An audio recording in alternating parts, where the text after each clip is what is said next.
What do employers need to consider? There are a few things that employers can do to prepare for auto-enrolment.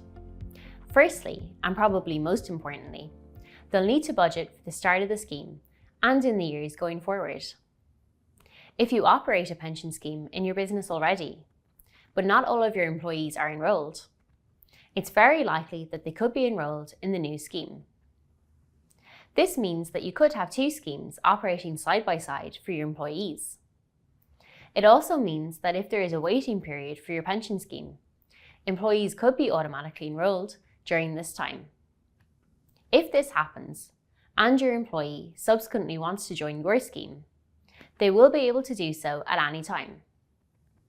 Although there shouldn't be any major problems with operating two schemes side by side, it might be preferable to have all of your employees in your existing pension scheme.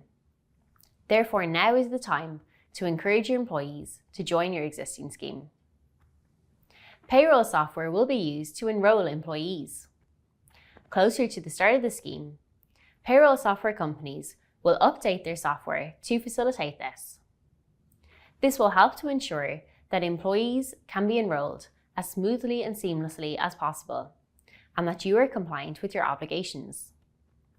We will be running nationwide advertising campaigns this year to reach as many people as possible so that they know auto-enrolment is coming. However, you might want to consider communicating this to your staff directly. By being proactive, you can ensure that staff are well informed about contributions that will be coming out of their wages so that they can begin planning. This will also mitigate the risk of employees questioning why there is an additional deduction from their pay packet. For more information, you can visit our website, gov.ie/auto-enrolment. Here you'll find the latest up-to-date information, further information for employees and employers, and a list of our most frequently asked questions.